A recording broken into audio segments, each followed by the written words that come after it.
All right, you're going to hear recordings live from the volleyball court and which student reward systems work best. Let's kick it off with an oldie but a goodie.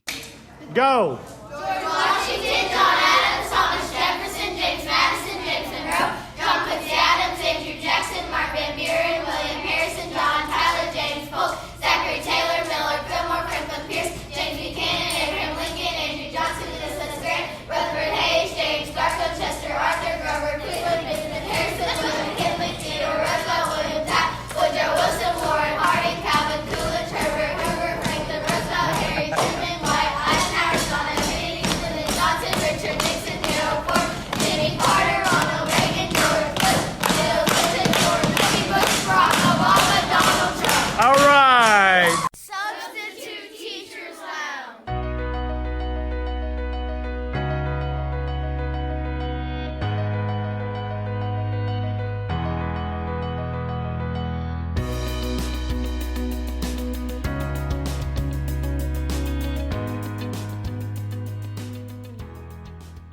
All right, we are live at the volleyball match tonight, and I have a unique situation. I'm actually refereeing a match for 6th, 7th, and 8th grade where I've taught every player that's on the floor. So we're going to try to get them to design the perfect substitute teacher tonight. All right, I've got more players here with me now on the volleyball court. They're going to create the perfect substitute teacher. Tell me your first name and how you would do that. Okay, my name's Kinsley, and if I had to create my own substitute teacher, I would definitely make them jokey and loose, and I would also make them trustworthy because some of us have to do things in the day, and some of them don't trust you to get out of the classroom, so just trusting.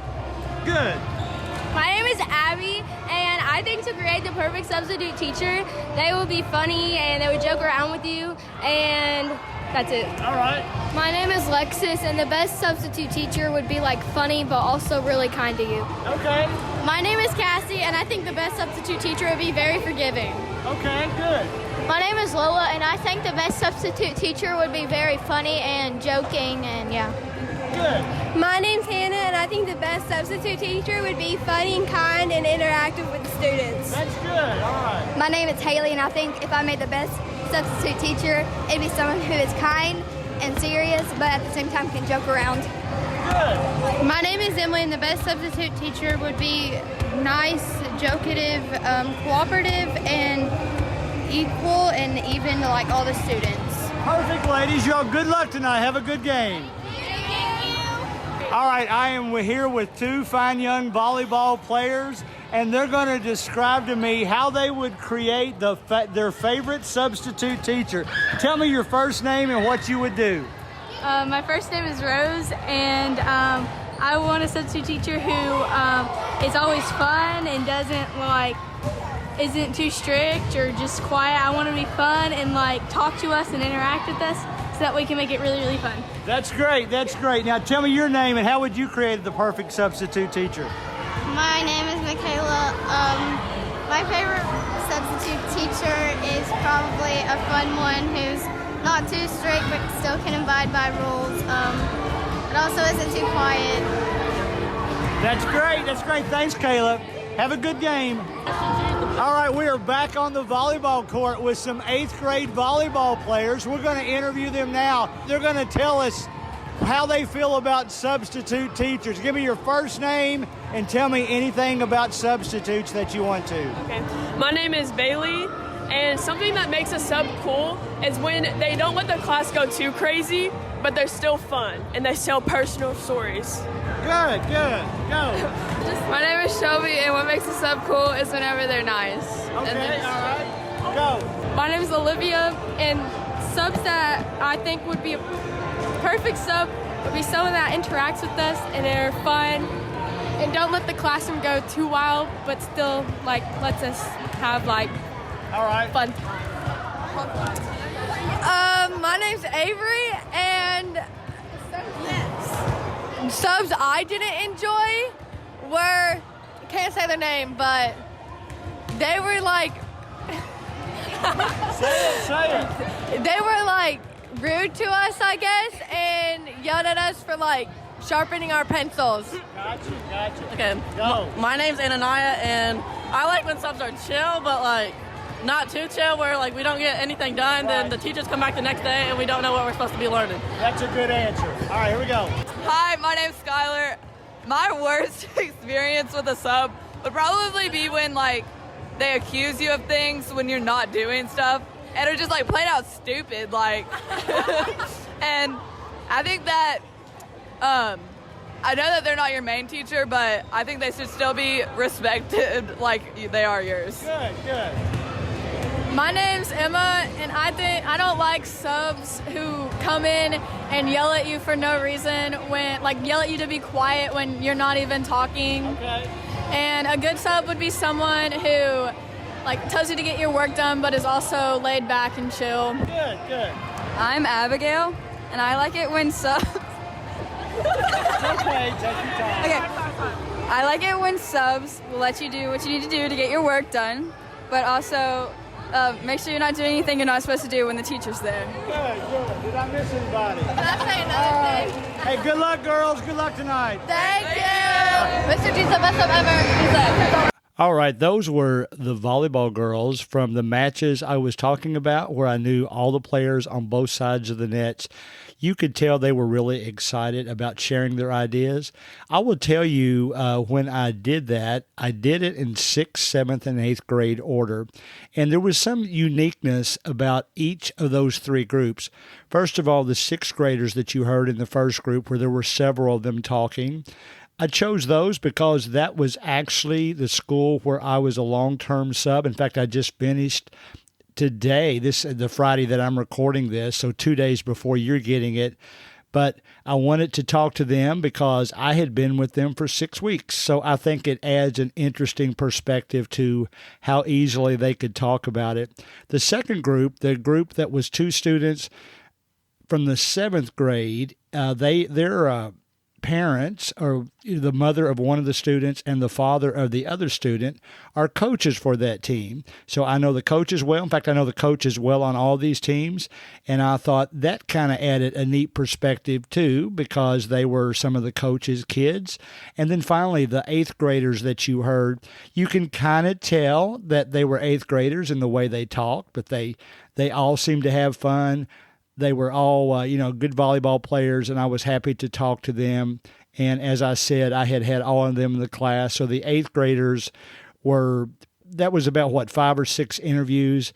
And I want you, as you're thinking back to those, there's some common words throughout those, and you knew they were going to say them.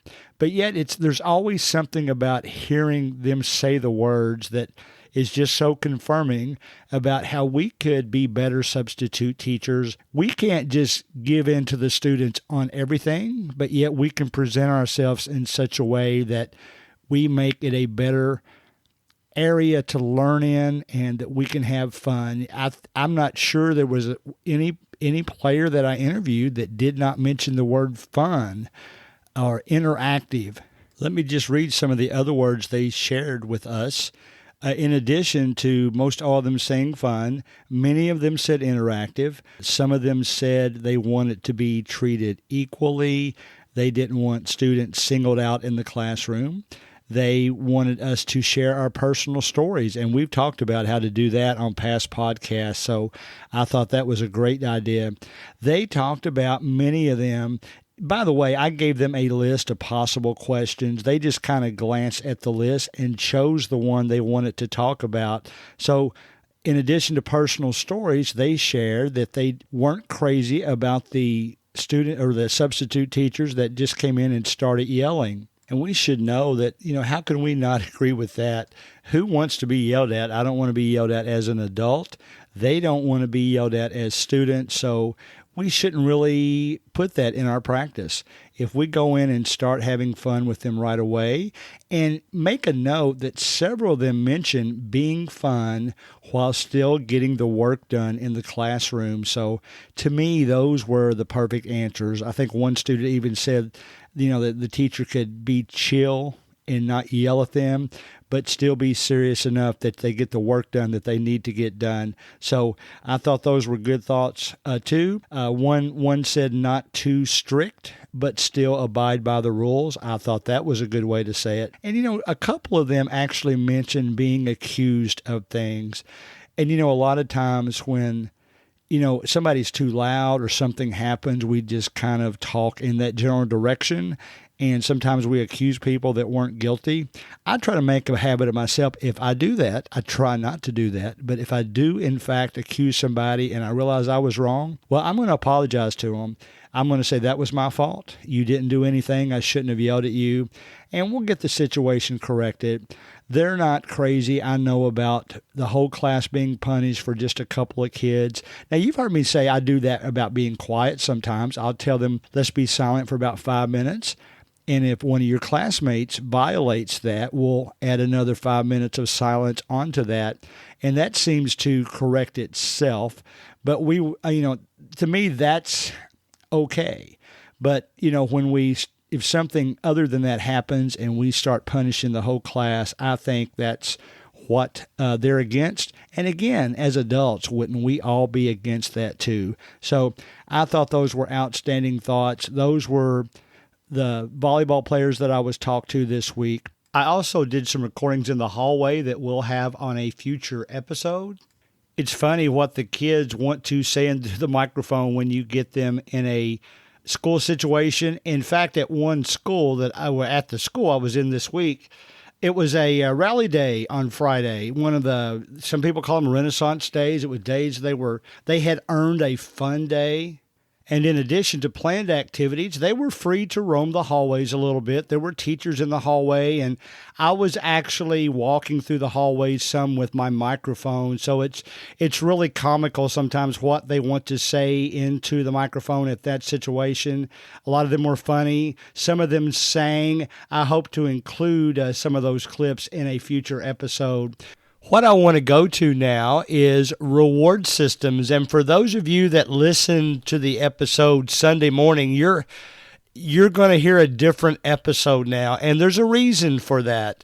I've gotten so many suggestions since 2 days ago, Sunday, that ways we can help make the perfect reward system. So I've actually chosen, as I listen back to the podcast, and you know how I like to be positive all the time. So I actually decided that some of the things that I included in that podcast came across as negative. So I want to make sure all the school systems know that I think they're doing a great job. The situation I had talked about previously had happened a while ago. So I want to instead talk about some positive ideas that I have gotten. Now, a lot of schools sometimes have special days, or even if there's not special days, sometimes they are forced to deal with a situation in which students, by choice, have gotten behind. Now, sometimes there's some exceptions to that. Maybe, especially this year, there's been a lot of sickness going around. Maybe because of the sickness, they've gotten behind on like IXL and iReady. Now, to be honest, those kids could have chosen to do that work as homework and do it while they were sick, if they felt up to it, of course. But when they get behind, they have to make it up. Now, I know for a fact from when I taught long-term subbing last year that it affected their grade probably 25%, I think. And what that basically means is this, and I use students as an example all the time who had gotten behind, but I finally convinced them, and their other teachers finally convinced them, this is something that you need to make up. It affects your grade. And what happened, some of them had gotten so far behind that their grades did not reflect the type of student that they were. And when they were finally convinced to catch those up, some had been several tests behind. When they finally caught those up, I made an example of one student with her permission to let everybody in the classroom know that, listen, this student buckled down, made up her iReady and IXL work, and she is now 2 letter grades higher than she was before. So that's the emphasis we want to have. The other thing that schools often find themselves in a situation of having to do is when there are special days, a lot of schools have days that they'll call rally days or Renaissance days or just fun days. I've heard from others from across the country that do it in different ways. In fact, I want to mention some of those. And sometimes, as you know, most all school systems have reward systems. You've got the top rewards for the students that keep their grades the highest, and I think that's fair. I mean, basically, as schools are in business to teach our children, so that is a perfect way of doing things. So I've been to some schools in the past that have had various different levels. Maybe they base it on the Olympics, gold, silver, bronze, things like that. And to qualify, it's the students that do a good job of buckling down and getting their work done. You know who those students are. The rest of the students aren't any less important, but we have to come up with some kind of systems to differentiate to help motivate the other students. So sometimes on the special days then, we will put those students in a maybe a classroom and a work environment rather than participating fully in that fun day so that they can have some time to get their work done. Because let's face it, if we just do it on a normal school day, well, then they get behind in other things. So this is actually a perfect opportunity to do that. So I think it's great that schools have figured out a method to try to get these students caught up. I, in the past, have sat in on one of these classes. I've sat in on the fun day part in the gymnasium. Sometimes I sit in with students who need a little help, and I'm happy to help them with that. And even though they wish they were out having fun with the other students, they realize that they needed to buckle down and get this work done. So I'm thankful that this provides them that opportunity. And then when they do that, work on that for a couple hours, they can go out and have their fun with the rest of the kids. Now, as I talk about this, and as the original show, I mentioned some things that happened in the classroom. Obviously there would be some little grumbling because students are students, and for that matter, if adults were cooped up in a class like that, maybe we would have the same reaction. But they did a good job, but they did grumble a little bit because they would have preferred to be out with the other students. But then again, this is a good way to drive home the fact that, listen, you need to get your work done. This is part of the reward system. The next time when you're caught up, then you get to participate in that reward system too. And you get to have just as many perks as all the other students do. And so I think that does a good job of motivating them. Now, I did want to mention to you, and another, probably the biggest reason this is a revised version of the first podcast, is that from that first podcast, I actually had some ideas sent to me already. In fact, the podcast, there was really a lot of listeners to it from across the country that then sent me some ideas of things that we could use as alternatives to this type of system. Obviously, every school system is different. You'll have to decide which of these methods will work for you and which will not. So listen to some of these and see what you think. Now, I know some school systems, or it was really teachers from school systems that responded to me. Some have completely done away with rally and Renaissance days because they've looked for other ways to reward the students, perhaps in the classroom, smaller scale things that allows all students to be kept together. Now, at the same time, it also, wouldn't allow the student that had fallen behind to maybe get his work done as quickly. But that was one alternative.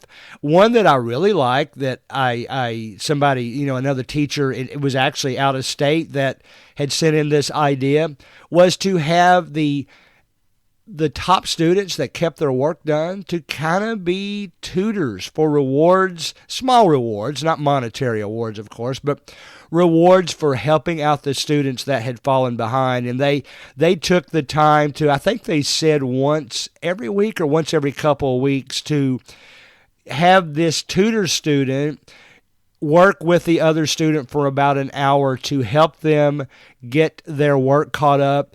it wasn't the tutor doing the work for them. It was guiding them through the proper things and saying, hey, you remember when our teacher said this in class, this is how you do that. I like that because that gets the students very interactive with those students as well. And then maybe the final thing was like a graduated reward system where schools give rewards to all students, including the ones that were behind, but the ones that didn't get behind, obviously, as you were rewarded in any situation, would get more of a reward than the ones that got behind. And then they had other ways to get those students caught up. I think the school systems have to do what they have to do and have to do what works best in their situation. So I hope that this podcast, the revision of it, will help us see some of those things. I'm thankful for some of you that responded so quickly. I'm thankful for some of you that let me know that, Greg, your podcast is always positive. Maybe this one came across a little bit more negative. So that's one of the main reasons I wanted to correct it. I want us as substitute teachers to grow as much as we can and really be responsive to these kids. And I want the teachers to feel comfortable in having us there as subs so we can support them. And it's your all's business. We as subs are there to help you out. So we hope that comes across in the future and we're able to do that. So if you have any other ideas in that regard, please send them in. I hope to get a bunch. I think I will. We want to make sure that we improve as substitute teachers, and if we're asked, I think we have a lot of good ideas too. It's good ideas, even if we as substitute teachers have good ideas, it still takes a while to integrate those, and we want it to be in line with what the teachers already have going on. So it's okay to share ideas and associate with the teachers in a way that we can get their collaboration and feedback, and that I think helps us in the long run, all of us, for all the school systems. Here's what I want to do to close the podcast this week. This past Friday was my last day of the long-term substitute situation. Beginning next week, I have 4 days already booked at different schools, so I'm back to the 1 day at a time. I like that. On one side, I like to see the other students and get back with some of them that have run into me in social situations and asked me when I was coming back. I'm also going to miss the students that I've had for 6 weeks very much.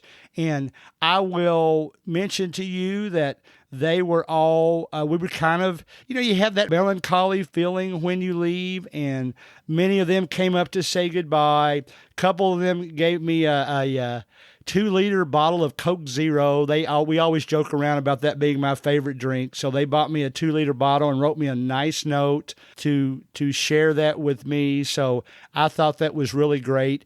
And we're going to close today by playing the audio part of a YouTube video.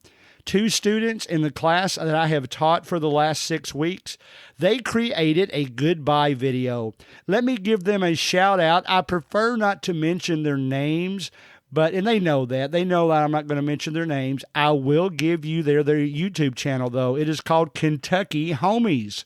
And they've got some cute videos on there, some really good ones. They're short, so they're short enough I can share them with the other students and let them laugh at it. But I will close this week by playing the goodbye video to Mr. Collins. And I'll give a shout out to that school. I'm going to miss the kids. I'm going to miss the teachers. And I hope to see you in the future. I'll continue to see them. And we'll close with that. But remember, we'll see you next week. And we'll close with the audio from the Kentucky Homies video entitled By Mr. Collins. See you later. What's up, guys? This is not History Bros, but Kentucky Homies, and this is the intro for Mr. Collins' goodbye video. I put together some people's video, and it's really sad that he's leaving, but he'll be in it, and yeah, you'll see. All right, 6th graders, I just want to say I have enjoyed you guys so much the last 6 weeks, and I will miss you, and I can guarantee you I'll be back in here off and on. So, you know I love you guys, and I'm glad we got to work together, and you all have the greatest school year. See you later. All right, guys, that was Mr. Collins, and now, Mr. Collins, you are going to see.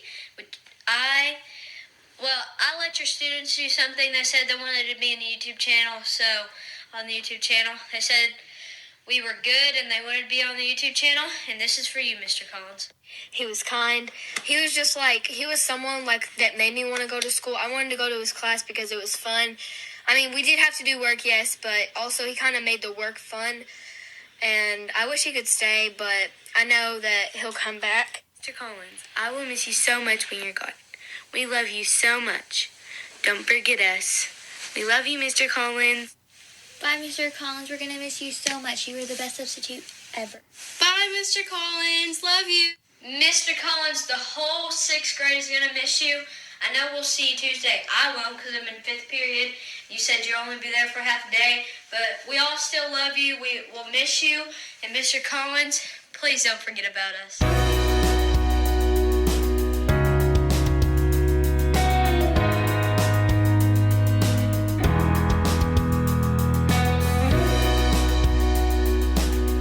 Music provided by Ben Sound.